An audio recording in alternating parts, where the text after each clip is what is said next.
معيش فلوس اجيب يميش رمضان، الحاجه غاليه، يا دوبك شغل جوزي مكفي البيت والعيال، لا عارفه اجيب يميش رمضان ولا هعرف اجيب لبس العيد للعيال. نفسي يا اختي البس حتتين صيغه، نفسي البس غويشه كده تنفع العيال بكره.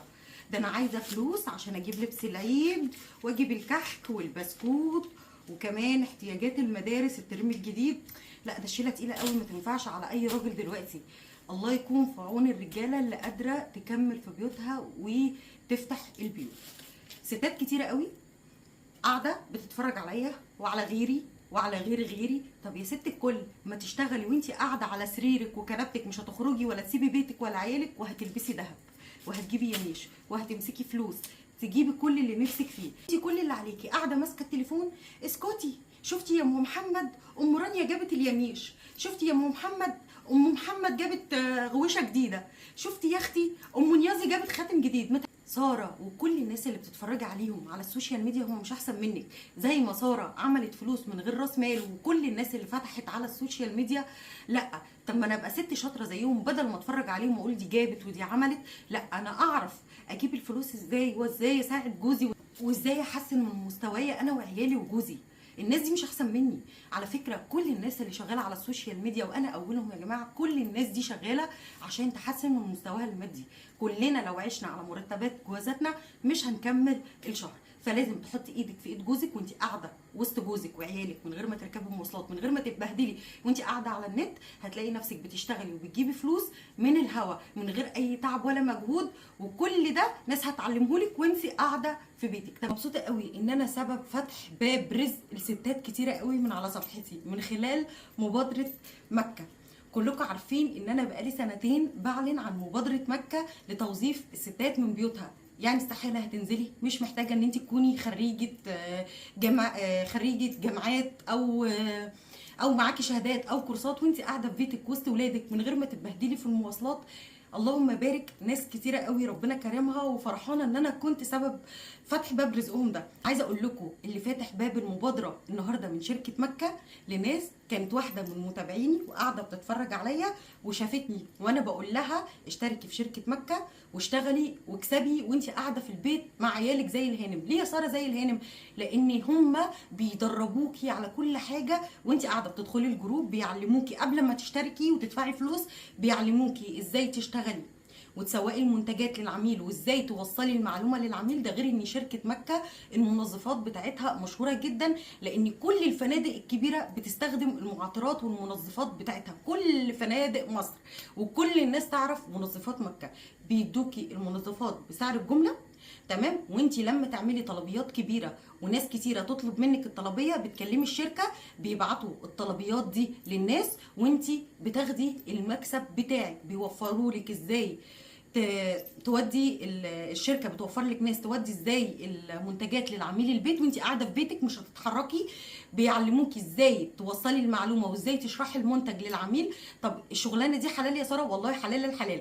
انا عايزه اقول لكم اللي فاتح المبادره النهارده وباب تشغيل لشركه مكه، واحده كانت من متابعيني وشافت الفيديو بتاعي واللهم بارك وصلت لبوزيشن عالي في الشركه وبقت مكانه كبيره في الشركه، وهي اللي فتحت الباب النهارده ودفعت ثمن المبادره دي، وهي اللي عامله التوظيف المره دي لمعظم متابعيني. طب ايه هو التوظيف يا ساره؟ انت ب 500 جنيه، بصي ادي 200 وادي 200، وخدي بالك الفتره محدوده او عدد التوظيف محدود، وكل لما بيفتحوا باب التوظيف انا بعمل فيديو وبقول لكم ب 500 جنيه انت بتشتركي معاهم، بيبعتولك بعد ما بتتدربي وبتفهمي كل حاجه وبيدربوكي في الجروب وناس متخصصه بتعلمك كل حاجه وبتفهمك كل حاجه، بتدفعي ال 500 جنيه وبعد كده بيجيلك المنتجات اهي بتصوريها وبتعملي على الجروبات، كل الجروبات طبعا منتجات مكه، منظفات مكه غنيه عن التعريف.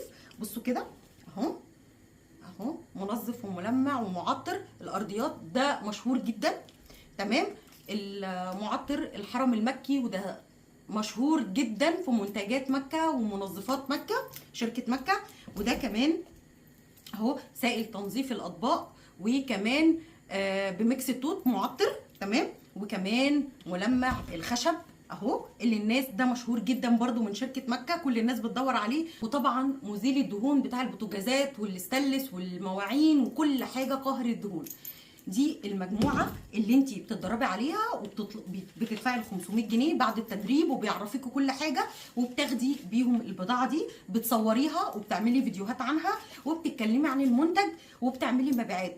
عايزه اقول لكم البنوته اللي فاتحه باب المبادره النهارده من شركه مكه منظفات مكه بدات ب 500 جنيه لحد ما وصلت لبوزيشن عالي. الكلام ده من السنه اللي فاتت في الشركه، وهي اللي فاتحه باب المبادره النهارده. وده مفرحني ان ستات كتيره بتدعي لي ان ربنا كرمها واشتغلت في شركه مكه. ناس كتيره كدبتني، مش فارق لي الناس اللي بتكدبني، يكفيني الناس اللي وثقت فيا ودخلت واتعلمت واتدربت وهي قاعده في بيتها على سريرها، بدل ما تتفرج على ساره وعلى غيرها وعلى غيرها، ساره عملت ودي عملت وانا قاعده محلك سر. لا، هي كمان اشتغلت في مبادره مكه ب 500 جنيه، تمام، وخدت البضاعه بتاعتها وسوقتها بنفس الطريقه اللي الشركه دربتها عليها وعلمتها عليها.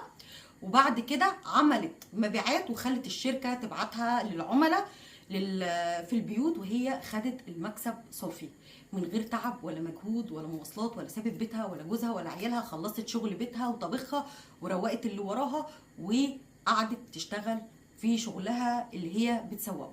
وبعد كده الشركه بتوفر لها ناس تودي لها المنتجات وتجيب الفلوس. يعني الشركه بتقف جنبك طول ما انت شغاله معاهم، لانها شركه كبيره ومعروفه على مستوى جمهوريه مصر العربيه. اللي بيوزع يا جماعه كمان المعطرات بتاعت الفنادق الغاليه والمنظفات بتاعت الفنادق الغاليه هي شركه مكه. الناس اللي عايزه تشترك في المبادره هسيب لكم اللينك بتاع الجروب اللي هتشتركي فيه وهتتدربي فيه وهتتعاملي معاه مع الناس عشان تشتركي. بعد كده بعد ما تتعلمي وتتدربي هتدفعي 500 جنيه، المندوب هيجيب لك المنتجات وتديله ال 500 جنيه، وبتشتركي من خلال الجروب اللي دربتي فيه مع المدربه اللي كانت معاكي.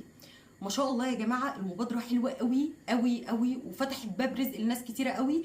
والحقي بسرعه اشتركي في المبادره لان العدد محدود جدا، مش بياخدوا عدد كبير عشان يعرفوا يدربوهم ويعرفوا يقفوا على رجليهم، وبعد كده لما بيوقفوا دول على رجليهم ويعملوا مبيعات وبيكسبوا بياخدوا مجموعه جديده في مبادره مكه جديده. اشوفكم على خير، وهسيب لكم لينك الجروب تشتركوا فيه وكمان رقم التليفون بتاع الواتساب.